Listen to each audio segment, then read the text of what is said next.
from archaic translation by W.H.D. Rouse. Jataka number 498.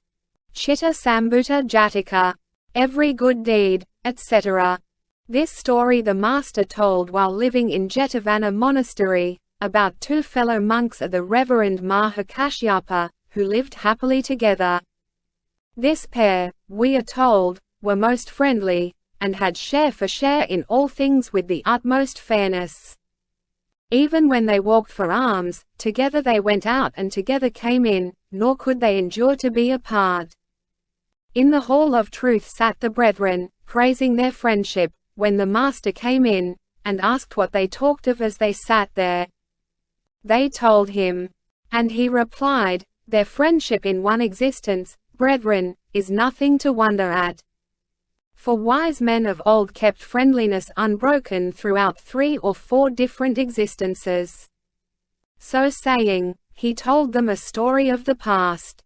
Once upon a time, in the realm of Avanti, and the city of Ujjayi, reigned a great king named King Avanti.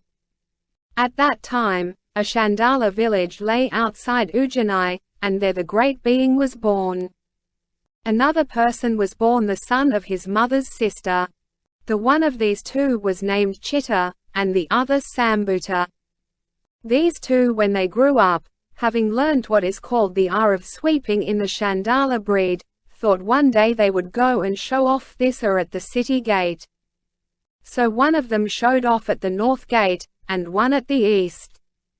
Now in this city were 2 women wise in the omens of sight, the one a merchant's daughter and the other a priest's. These went on to make merry in the park, having ordered food to be brought hard and soft, garlands and perfumes. And it so happened that one went out by the northern gate and one the eastern. Seeing the 2 young Chandalas showing their art, the girls asked, "Who are these?" Chandalas, they were informed. "This is an evil omen to see," they said, and after washing their eyes with perfumed water, they returned back. Then the lot cried, "O nasty outcasts, you have made us lose food and strong drink which would have cost us nothing." They thrashed the 2 kinsmen, and did them much misery and mischief. When they recovered their senses, up they got and joined company, and told each the other what suffering had happened to him, weeping and wailing, and wondering what to do now. "All this misery has come upon us," they thought, "because of our birth. We shall never be able to play the part of Chandalas. Let us conceal our birth, and go to Taxila in the disguise of young Brahmins, and study there." Having made this decision, they went there, and followed their studies in the law under a far-famed master. A rumor was blown abroad over India, that 2 young Chandalas were students, and had concealed their birth. The wise Citta was successful in his studies, but Sambhuta not so. One day a villager invited the teacher, intending to offer food to the Brahmins. Now it happened that rain fell in the night, and flooded all the hollows in the road. Early in the morning the teacher summoned wise Citta, and said, "My boy, I cannot go, do you go with the young men, and pronounce a blessing, eat what you get for yourself and bring home what there is for me."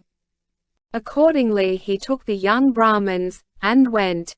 While the young men bathed, and rinsed their mouths, the people prepared rice porridge, which they set ready for them, saying, "Let it cool." Before it was cool, the young men came and sat down. The people gave them the water of offering, and set the bowls in front of them. Sambhuta's wits were somewhat muddled, and imagining it to be cool, took up a ball of the rice and put it in his mouth, but it burnt him like a red-hot ball of metal. In his pain he forgot his part altogether, and glancing at wise Citta, he said, in the Chandala dialect, "Hot, ain't it?" The other forgot himself too, and answered in their manner of speech, "Spit it out, spit it out." At this the young men looked at each other, and said, "What kind of language is this?" Wise Citta pronounced a blessing. When the young men came home, they gathered in little knots and sat here and there discussing the words used. Finding that it was the dialect of the Chandalas, they cried out on them, "O nasty outcasts! You have been tricking us all this while, and pretending to be Brahmins." And they beat them both. One good man drove them out, saying, "Away! The blot's in the blood. Be off! Go somewhere and become ascetics." The young Brahmins told their teacher that these two were Chandalas. The pair went out into the woods, and there took up the ascetic life, and after no long time died, and were born again as the young of a doe on the banks of the Neranjara. From the time of their birth they always went about together. One day, when they had fed, a hunter saw them under a tree ruminating and cuddling together, very happy, head to head, nozzle to nozzle, horn to horn. He threw a javelin at them, and killed them both by one blow. After this they were born as the young of an osprey, on the bank of Nipata. There too, when they grew up, after feeding they would cuddle together, head to head and beak to beak. A bird snarer saw them, caught them together, and killed them both. Next the wise Citta was born at Kosambi, as a priest's son. The wise Sambhuta was born as the son of the king of Uttarapanchala. From their name days they could remember their former births. But Sambhuta was not able to remember all without breaks, and all he could remember was the fourth or Chandala birth. Citta however remembered all four in due order. When Citta was 16 years old, he went away and became an ascetic in Himalaya, and developed the faculty of the meditative ecstasy, and lived in the bliss of ecstatic trance. Wise Sambhuta after his father's death had the umbrella spread over him. And on the very day of the umbrella ceremony, in the midst of a great assembly, made a ceremonial hymn, and uttered 2 stanzas in aspiration. When they heard this, the royal wives and the musicians all chanted then, saying, "Our king's own coronation hymn." And in course of time all the citizens sang it, as the hymn which their king loved. Wise Citta, in his living place in Himalaya, wondered whether his brother Sambhuta had assumed the umbrella, or not. Perceiving that he had, he thought, "I shall never be able to instruct a young ruler. But when he is old, I will visit him, and persuade him to be an ascetic." For 50 years he went not, and by that time the king was increased with sons and daughters. Then by his supernatural power, he went, and descended in the park, and sat down on the seat of ceremony like an image of gold. Just then a boy was picking up sticks, and as he did so he sang that hymn. Wise Citta called him to approach. He came up with an act of homage, and waited. Citta said to him, "Since early morning you have been singing that hymn. Do you know no other?" "Oh yes, sir, I know many more. But these are the verses the king loves, that is why I sing no others." "Is there any one who can sing in answer to the king's hymn?" "No, sir." "Could you?" "Yes, if I am taught one." "Well, when the king chants these 2 verses, you sing this by way of a third," and he recited a hymn. "Now," said he, "go and sing this before the king, and the king will be pleased with you, and make much of you for it." The boy went to his mother quickly, and got himself dressed up. Then to the king's door, and sent in word that a boy would sing him in answer to his hymn. The king said, "Let him approach." When the boy had come in, and saluted him, said the king, "They say you will sing me an answer to my hymn?" "Yes, my lord," said he, "bring in the whole court to hear." As soon as the court had assembled, the boy said, "Sing your hymn, my lord, and I will answer with mine." The king repeated a pair of stanzas. Every good deed bears fruit or soon or late. No deed without result, and nothing is futile. I see Sambhuta mighty grown and great. Thus do his virtues bear him fruit again. Every good deed bears fruit, or soon or late. No deed without result, and nothing is futile. Who knows if Citta also may be great? And like myself, his heart have brought him gain? At the end of this hymn, the boy chanted the third stanza. Every good deed bears fruit, or soon or late. No deed without result, and nothing is futile. See, my lord, see Citta at your gate. And like yourself, his heart has brought him gain. On hearing this, the king repeated the fourth stanza. Then are you Citta, or the tale did hear from him, or did some other make you know? Your hymn is very sweet. I have no fear. A village and a gift I give. Then the boy repeated the fifth stanza. I am not Citta, but I heard the thing. It was a sage laid on me this command. Go and recite an answer to the king, and be rewarded by his grateful hand. Hearing this, the king thought, it must be my brother Citta. Now I'll go and see him. Then he laid his asking upon his men in the words of these two stanzas. Come, yoke the royal chariots, so finely wrought and made. Attach belt with waists of the elephants, in necklaces bright dressed. Beat drums for joy, and let the conches be blown. Prepare the swiftest chariots I own.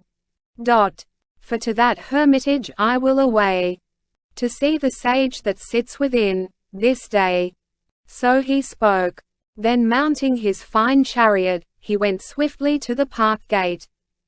There he checked his chariot, and approached wise Citta with an act of homage, and sat down on one side. Greatly pleased, he recited the eighth stanza. A precious hymn it was I sang so sweet, while crowding lots around me pressed. For now this holy sage I come to greet, and all is joy and gladness in my breast. Happy from the instant he saw wise Citta, he gave all necessary directions, asking prepare a seat for his brother, and repeated the ninth stanza. Accept a seat, and for your feet fresh water. It is right to offer gifts of food to guests. Accept, as we invite. After this sweet invitation, the king repeated another stanza, offering him the half of his kingdom. Let 'em make glad the place where you shall dwell. Let crowds of waiting women wait on you. Oh, let me show you that I love you well. And let us both kings here together be. When he had heard these words, wise Citta gave discourse to him in 6 stanzas. Seeing the fruit of evil deeds, O king, seeing what profit deeds of goodness bring, I gladly would exercise tough self-control. Sons, wealth, and cattle cannot charm my soul. 10 decades has this mortal life, which each to each succeed. This limit reached, man withers fast like to a broken reed. Then what is pleasure? What is love? Wealth hunting what to me? What sons and daughters? No, O king, from chains I am free. For this is true, I know it well, death will not pass me by. And what is love, or what is wealth, when you must come to die? The lowest race that go upon 2 feet are the Chandalas, lowliest men on earth. When all our deeds were ripe, as suitable fate, we both as young Chandalas had our birth. Chandalas in Avanti land, deer by Neranjara, ospreys by the Nabudha, now Brahman and Kshatriya. Having thus made clear his mean births in time past, here also in this birth he taught the impermanency of things created, and recited 4 stanzas. Life is but short, and death the end must be. The aged have no hiding where to flee.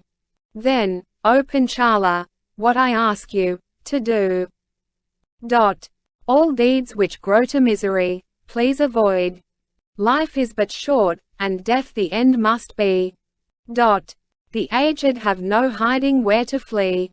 Then, O Panchala, what I ask you to do. All deeds whose fruit is misery, please avoid. Life is but short, and death the end must be. The aged have no hiding where to flee. Then, O Panchala, what I ask you to do. All deeds that are with passion stained, please avoid. Life is but short, and death the end must be. Old age will sap our strength, we cannot flee. Then, O Panchala, what I ask you to do. All deeds that lead to lowest hell, please avoid. The king rejoiced as the great being spoke and repeated 3 stanzas. True is that word, O brother, which you say.